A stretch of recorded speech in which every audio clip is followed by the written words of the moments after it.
प्रेम से बोलिए सदगुरु साहिब जी की जय हो। सतनाम साहिब। नमो नमो सतपुरुष को नमन करूं हर बार। नमस्कार गुरुदेव को जिन भेद दिया है सार। हे साहिब आपका अनंत अनंत शुक्रिया, अनंत अनंत आभार। साहिब जी आपकी सर्वदा ही जय जयकार। आदरणीय सर्व संतों की जय हो। उपस्थित आदर के योग्य सभी जीवात्माओं को मेरा नमन। सतनाम साहिब। हम सब में बैठे परमपिता परमात्मा को शत शत नमन। साहिब का एक और अन्य श्री भजन है, उसमें वो कहते भी हैं कि सब जग रोगिया भाई और जिन्हें सतगुरु वेद न चीना। अब देख लो, वहां पर भी वैद आ रहा है कि जिसने सतगुरु वैद के पास जाना जरूरी नहीं समझा ना, वो सब तो बीमार है। एक ही ताकड़ी में ही बता दिया कि कितने मरीज हैं और कितने सही हैं। कौन कौन है रोगी? सब जग रोगिया। कौन कौन रोगिया है? जिसने सतगुरु वैद को जाना नहीं। चीना नहीं का मतलब जाना नहीं, पहचाना नहीं। वो सब रोगी ही हैं, रोग ग्रसित हैं। जैसे अभी थोड़े टाइम पहले कोरोना आया था ना, एक घर में जिसको हो जाता उसी को कैदी बना देते थे। भाई तू सबसे अलग रह ले। क्यों रह ले सबसे अलग? क्योंकि तेरा रोग हमें भी लग जाएगा। और जो उसकी सेवा बाड़ी में घूमते थे ना लोग, उसको कुछ खाने पीने को देते, वो भी बाहर आके पहले हाथ धोते, सैनिटाइज करते खुद को, फिर उसकी मतलब वो करते। तो देखो कैसा माहौल था।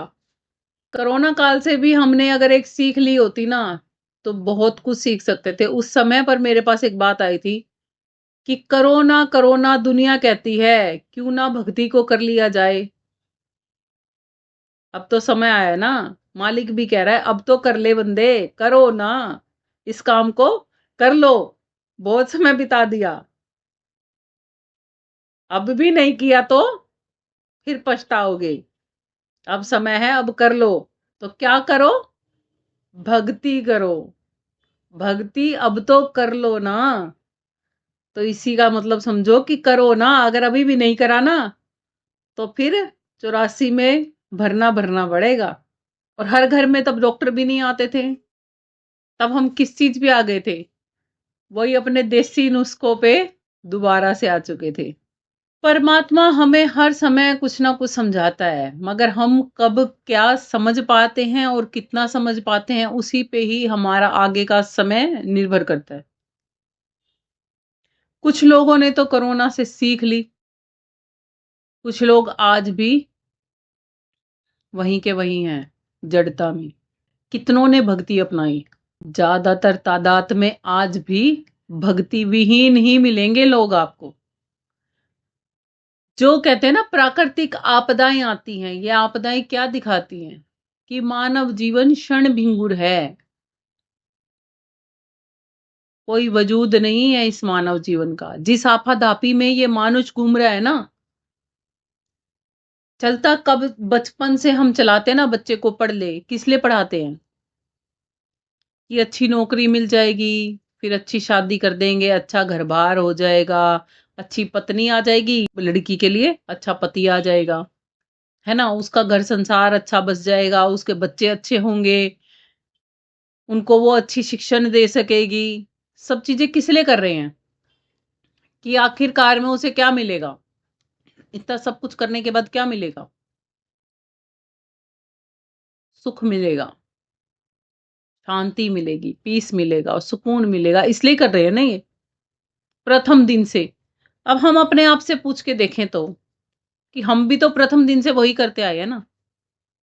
कि जब छोटे थे स्कूल में गए, भागम भाग रखी कि हाँ और बड़े होंगे, फिर हमारी शादियां हो गई, फिर भागम भाग रही, बच्चे पैदा हो गए, फिर भागम भाग घर बना दिए, मकान आदि कर लिए, सब कुछ धन दौलत सारे साजो सामान आज हमने इकट्ठे कर लिए। क्या अब हम सुखी हैं?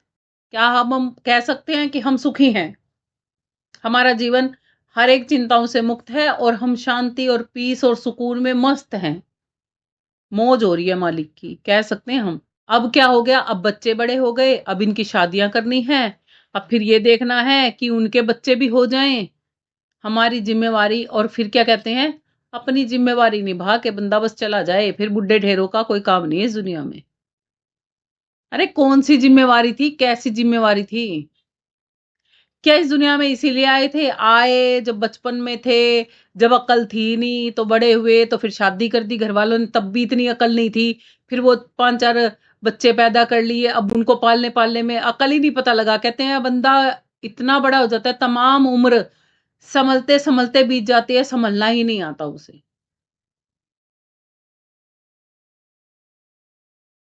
और जीवन में है ना, इतने रोगग्रस्त हम जीवन जी रहे हैं ना, ये इतना दुखों से भरा हुआ जो जीवन होता है ना, उसको रोगग्रस्त इसीलिए बोला जाता है।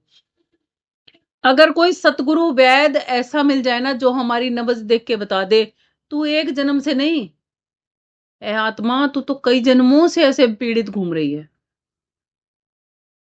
और इतनी थक चुकी है ये जन्म मरण जन्म मरण जन्म मरण लगा कर करके और दुखों को भोग भोग के, कि तू अपना अस्तित्व भी भूल चुकी है कि तू है कौन।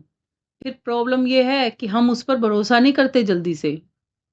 जब वो मृत्यु की घड़ी आती है ना, तब याद आती है कि हाँ, कोई जीवन में आया था ऐसा सतगुरु जिसने हमें ये समझाया था कि वाकई में ये तो जन्म मरण की दौड़ लगी पड़ी है।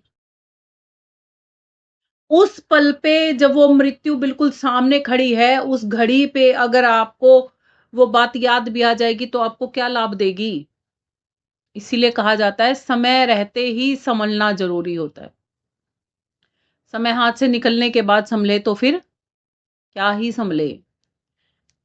कहते हैं ना, जब समय था जब तो जागा नहीं, अब जगा तो क्या जगा। कोई व्यक्ति है जो रात को सोया था, अगले दिन संध्या काल को उठ रहा है, संध्या काल में उठ रहा है अगले दिन, तो क्या उसको क्या कहेंगे कि भाई अभी भी उठ के क्या कर उखाड़ लेगा, सो जा, दोबारा से रात तो होने वाली है, अब तो कल ही उठ लियो, अब तो तूने गवा दिया ना। इसीलिए कहते हैं अब पछताए क्या मिले जब चिड़िया चुग गई खेत। अब वो संध्या काल में उठ के तो सुबह से रात तक के सारे समस्त काम नहीं कर सकता ना, अब तो अगला ही दिन होगा पुनः। और उसको जब वो संध्या काल में उड़ जाएगा ना, तो उसको रात काटनी भारी हो जाएगी, बोझ बन जाएगी। क्यों बोझ हो जाएगी? क्योंकि रात को तो सब पढ़ के सो जाएंगे, वो अकेला ही जगता होगा। उस पल पे कभी कभी ऐसा भी होता है, जब हम कभी दोपहर में सो जाते हैं ना, और हमारी नींद है ना ऐसे टाइम पे खुले कि हल्का हल्का अंधेरा हो गया हो, कहीं कहीं लाइट जचती हो, थोड़ा थोड़ा सा दिन हो, तो हमें यही नहीं समझ में आएगा कि दिन है कि अब रात है। घड़ी की तरफ देख के भी नहीं समझ में आता। और ऐसी अवस्था हमारी पता है कब होती है, कब हमें समझ नहीं आता? जब हम उस अवस्था में पहुंच जाते हैं कि अब भक्ति तो करनी जरूरी थी, अब क्या करूं, कैसे करूं, करूं तो मुझे कहाँ जाना चाहिए, किसके पास जाना चाहिए, पछतावा ही पछतावा होता रहता है बस हर समय, भक्ति नहीं हो पाती। इसीलिए भानीनाथ जी कहते हैं, जो भले बकते भलेरे बकते, जो अपनी नब्ज अपने गुरु को दिखा देते, उस सतगुरु अगम के वैद से मिल जाते हैं और उनको नब्ज दिखाते हैं, तो वो बताते हैं, कहते हैं आ जाएंगे मिलने के लिए। कौन? अगर तू नब्ज दिखाने को तैयार हो जाएगी ना सखी, तेरे भाग भलेरे होंगे, तो आ जाएंगे वो। पहले धन्वंतरी बोलते थे वैद्यों को, तो कहते हैं वो वैद धन्वंतर अवसर फिर ना मिले, ऐसा अवसर उस धन्वंतरी वैद से मिलने का फिर नहीं मिलेगा। अगर आज नब्ज दिखा दी तो ठीक है। इसीलिए कहते हैं वक्त के गुरु को जान तेरे भले की कहूं, उनको ले पहचान तेरे भले की कहूं। वैद वैदों की पैथी जो थी, वो आज लुप्त हो चुकी है ना। कोई कोई मिलेगा, कहीं कहीं मिलेगा आपको वैद। जैसे वैदों की पैथी लुप्त हो चुकी है ना, ऐसे ही आत्मज्ञान और परमात्म ज्ञान भी लुप्त प्राय हो चुका है। वो पुरातन है, वो सनातन है वो ज्ञान, मगर अभी क्या हो चुका है? लुप्त प्राय हो चुका है। जैसे श्री कृष्ण जी ने श्री गीता के माध्यम से अर्जुन को बोला था ना, पूरी सृष्टि के लिए, कि हे अर्जुन, यह ज्ञान कोई नया ज्ञान नहीं है, जो ज्ञान मैं तुझे दूंगा ये सनातन है, पुरातन है, ये पहले भी था। अब इस काल घड़ी में ये लुप्त प्राय सा हो चुका है। पहले लोग इसे जानते थे, इस ज्ञान को, इस ज्ञान पर चलते भी थे, मगर आज की तारीख में कम लोग इस पर चलते हैं, इसलिए ये सब जने नहीं जानते होते। फिर भी मैं तेरे लिए प्रकट कर रहा हूं इस ज्ञान। उसमें भी श्री कृष्ण जी ने यही कहा था कि कर्मों की चैन है, जन्म मरण में आत्मा पड़ी है, और कौन काट सकता है ये भी बताया था कि आत्मज्ञानी जो बन जाता है, जो आत्मज्ञान की ब्रह्म अग्नि अपने अंदर में उद्गारित कर लेता है, वो तमाम अपने किए गए कृत शुभ अशुभ कर्मों को उस ज्ञान अग्नि में जब दग्ध कर देता है, तो वो मेरा अनन्य भगत बनता है और वो मुझ तक पहुंच पाता है। ऐसे ही भानीनाथ जी भी बता रहे हैं कि जन्म मरण दो बड़े रोग हैं, विषय विषतु खावे। और किस चीज में पड़े हैं हम? विषय वासनाओं के विष में ही तो पड़े हैं हम। विषय वासनाओं के विष क्या हैं? ये जो विकार लगे हुए हैं ना हमारे अंदर में, विषयों को भोगने के विकार। अब हम क्या करते हैं आजकल?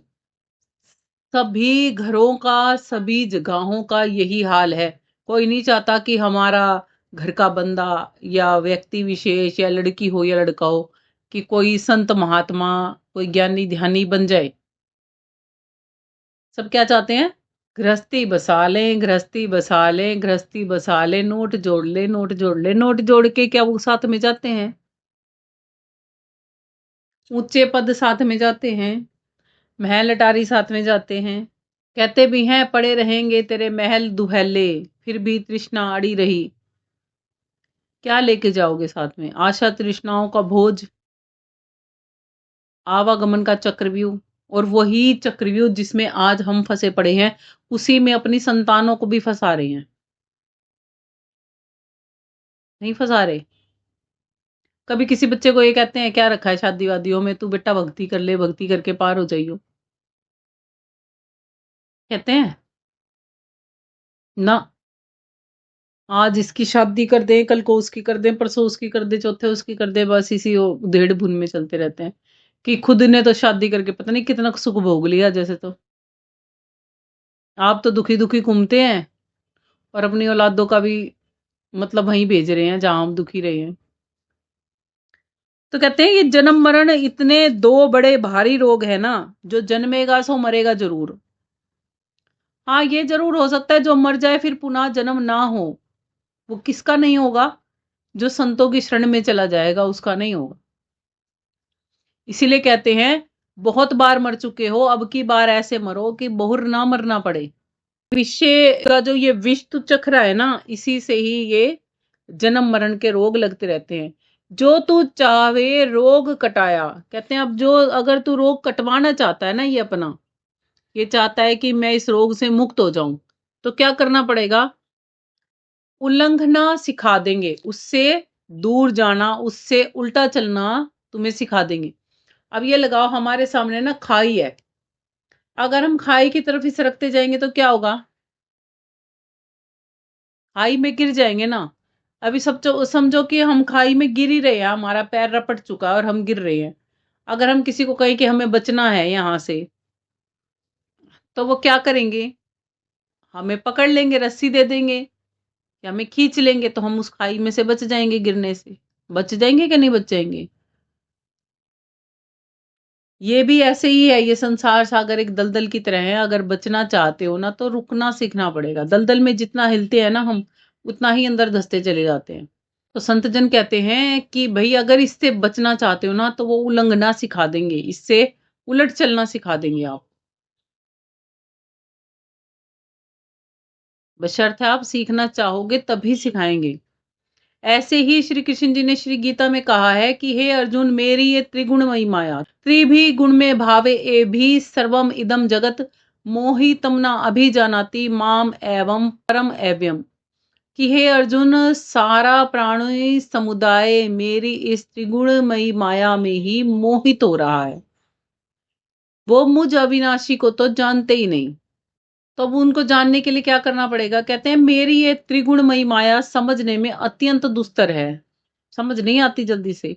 और जो इस त्रिगुणमयी माया को उलंघ जाता है, उल्टा कर जाता है इससे, मतलब इससे विपरीत चलता है, रजगुण तमगुण सतगुण से विपरीत चल पड़ता है ना जो, वो ही मेरा अनन्य भगत बनता है, वो ही मुझे पा सकता है, प्राप्त कर सकता है।